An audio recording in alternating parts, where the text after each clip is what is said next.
lost in night, in the wood, shadows fight.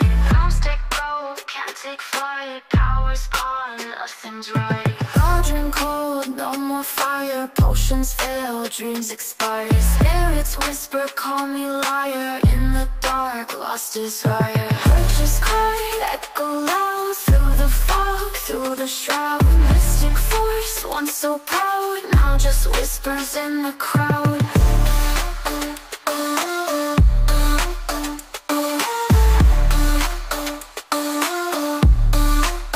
Babalan TV. Hi Fire Signs! Welcome po sa inyong reading. Para po sa mga bago, don't forget to click the subscribe button, smash the like button, comment below kung kayo po ay nakaka-resonate, and hit the notification bell. Kung gusto nyo pong sumali sa ating live sessions, dun po yan sa ating kabilang channel, that is Pabaylan TV. No, yan po ang ating unang channel catered for our international audience. No?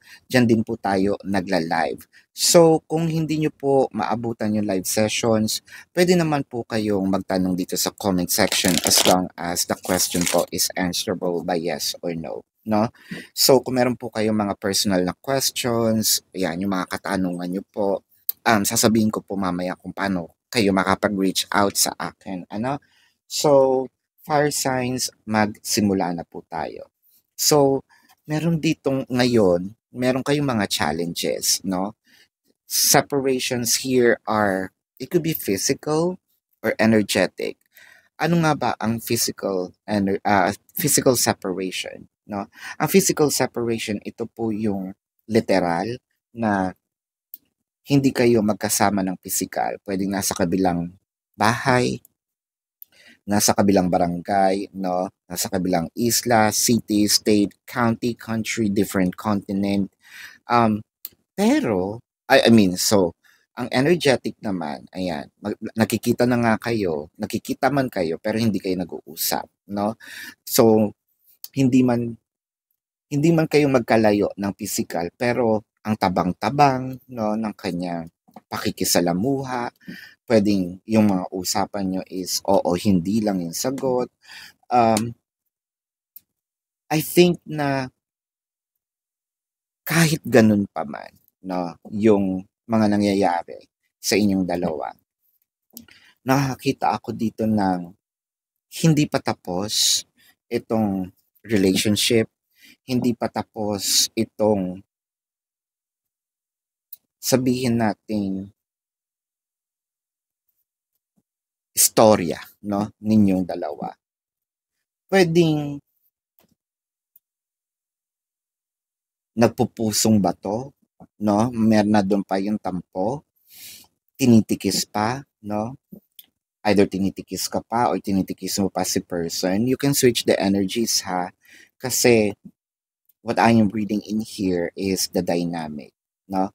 Pero deep inside, no, ikaw pa rin yung pipiliin, sa'yo pa rin uuwi, hindi pa nga, yun nga, yung hindi pa tapos ang relasyon, ipagpapatuloy pa rin natin, no?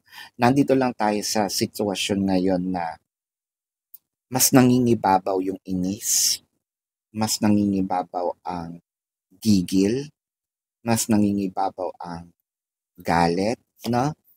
With the 3 of Pentacles, the 8 of Swords, and the Strength card. So, either merong nagtatago, ayaw makipag-usap, no? Kumbaga, ang decision na ito, parang antagal na, no? Nakakatakot galitin, no? Kasi kapag napuno, parang ang hirap i-pacify. Kailangan kasing mai-release na kung ano man itong nararamdaman ng taong ito. Kailangan ng masabi. Dahil sobrang dami ng kinikimkim. Kasi feeling ko hindi to napakinggan before. So ngayon, nagpatong-patong, no, itong mga hinanakit niya. Kumbaga, nagpatong-patong itong mga points, no, na nangyari. Ngayon, parang ang dami ngayon kailangang burahin.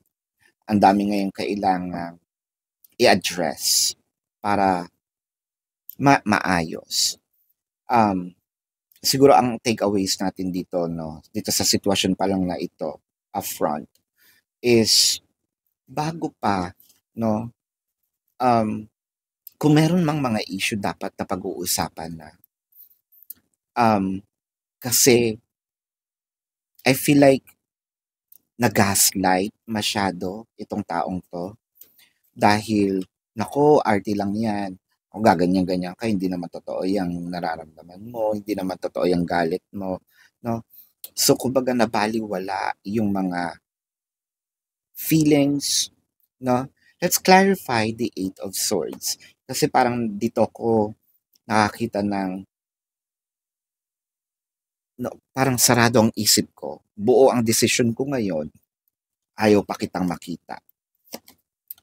With the Justice and the Nine of Swords, I feel like ang implications, no, nitong pagkakapatong-patong ng kasalanan, parang yung mental health, no, na naapektuhan. Hindi mo ako pinatulog, no, marami akong mga luha na na iniyak dito sa relasyon na to, tapos ganun lang, no, babalik ka lang dito as if parang walang nangyari, tapos uulitin na naman. Bakit sa'yo ang dali-dali, no, humingi ng sorry? So parang ang feeling nitong taong ito, yung sorry is parang salita lang, nakakadalang magpatawad, no? Nadadala akong patawarin ka kasi parang feeling ko meron ditong abuse na nangyari. Hopefully, hindi siya physical abuse, no? Kung physical abuse man ito, no? Huwag niyo munang ituloy itong tarot reading, no? Yung well-being niyo po ang unahin ninyo. Dumulog kayo sa kinauukulan, no? Humingi kayo ng tulong. Kung physical na po, no, ang nangyayari, hindi po kayo maipaglalaban ng tarot card, no? Ipaglaban niyo po ang inyong sarili, no? Then kapag okay na, no, tsaka niyo ko balikan. Ayan, mas unahin natin ang ating kaligtasan, no, kesa sa panonood. Hindi sa ayoko kayo manood, ha? Syempre, no, ito nga yung purpose nun, makanood kayo. Hindi ko kayo pinipigilan, pero kung nakasalalay na po ang inyong physical, no, unahin niyo po ang sarili, no. Hindi naman po tayo, kumbaga hindi ko kayo itinatrap, no, sa isang situation na kailangan tapusin niyo to kung ganyan naman ang inyong sitwasyon, no. Dinaanan ko lang yon para general reading to, ha. Baka meron namang hindi naman nag-a-apply. Kung hindi po nag-a-apply sa inyo, di hindi. No, kaya nga sabi ko, bits and pieces lang. Kung hindi po ito yung entire reading, bits and pieces, no. With the Ace of Pentacles, I feel like, kasi parang ang nangyari dito, masyado tayong naging mapagbigay. Masyado nating na baby, no, itong person natin. Ngayon, nung ikaw na yung nangangailangan, feeling mo nasaid ka. Pero nakakita rin ako ng isang pagbabago, Queen of Wands. So, either mabibigyan tayo ng chance na makapagsabi na ng kung ano itong totoong nararamdaman. Ito na yung time para kung gusto nyong ulitin nyo. This is a brutally honest communication. Kaya dapat kapag ibinigay na yung ears, no, if this person lend the ears to you, sabihin na, no, ibuhos na doon. Pero wag na magpaulit-ulit kasi ibang usapan naman yon. Kapag nasabi na nabigyan na ng solusyon, wag nang ulitin kasi parang hindi na siya makakagawa ng tama, no. Kung totoong napatawad na, patawarin na. Kung totoong humingi na ng sorry, tanggapin ng sorry, pero make sure na hindi na ito uli gagawin, 'di ba? Yun yung importante doon eh. The Knight of Swords and the Queen of Swords. Damang-dama ko yung galit, no? Siguro sinisisi mo rin yung sarili mo na bakit pagdating sa kanya, sobrang lambot ng puso ko. Ngayon, yung sa sobrang pagmamahal, yung galit mo dapat sa kanya, sa sarili mo binabato. Kasi sinasabi mo sa sarili mo dito, ba't ba ako ganito? Ba't pagdating sa kanya ang lambot-lambot ko? Bakit pagdating sa kanya, minsan ako pa yung gumagawa ng rason kung bakit ba't niya ako trinato ng ganun, no? Ba't hindi siya generous when it comes to their energy. Ako na yung gumagawa ng excuse, yung so parang kinakalaban mo rin yung sarili mo dito. With the High Priestess, the Page of Swords, and the King of Pentacles. Buti naman lumabas yung King of Pentacles. Kasi ito yung means ng I think maiintindihan niya, no? Itong separations na to, ito yung naging daan para maintindihan ka niya. Maraming nagsasabi, no, na sometimes we may be placed in a situation na hindi natin naiintindihan, pero pagdating ng panahon, doon natin may isip, kaya pala, no? So these separations can be a blessing in disguise kasi kung hindi kayo nagkaroon ng separation, hindi ka pa mapapakinggan, no? Hindi mo pa masasambulat, masasabi kung ano yung totoo mong nararamdaman. Hindi pa siya makakapagbago, no? So itong separations na to naging daan para marinig ka niya ng klaro, para maintindihan niya kung saan ka nang gagaling, para makapagsimula din siya, no? Magbago, para ipakita sa iyo na I think meron ditong pagbawi, no? May mga pagbawi siya dito na gustong gawin. Hindi man niya sinasadya o sinasadya man. Ang maganda dito is magkakaayos uli, no?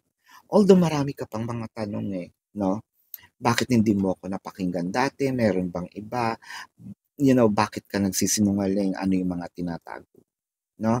So, this is your reading. Again, para po sa mga bago, don't forget to click the subscribe button, smash the like button, comment below kung kayo po yung nakaka-resonate, and hit the notification bell. Kung gusto niyo pong sumali sa ating live sessions, dun po yan sa ating kabilang channel, that is Babaylan TV. Yan po ang ating unang channel catered for our international audience. Ayan. Pero kung gusto niyo pong magtanong, no, kung hindi niyo naabutan yung ating live sessions, pwede naman kayo magtanong dito sa comment section as long as the question po is answerable by yes or no. Kung hindi po kayo papatulugin ng yes or no na sagot, dumiretso na po kayo dun sa ating website, no? Sa description box po ng video na ito, there is a link. Click the link, you will be routed to my website. Nandun po yung question form. Sa baba po, nandun yung amount, no, per question, the name, the number for your payment reference, the QR codes. Ayan. I also created a 4 questions plus 1. So take advantage of it. And if you want to book a private reading, nandun din po siya sa ating description box. So tignan natin dito ang zodiac sign, no, ng inyong person. This could be their sun sign or a placement in their chart. I am seeing Taurus, Sagittarius, Virgo, Libra, Leo, Capricorn. Yan. So yun po ang inyong reading. Again, maraming salamat, Earth Signs. Love and light to you. Namaste. See you po sa susunod na readings. Goodbye.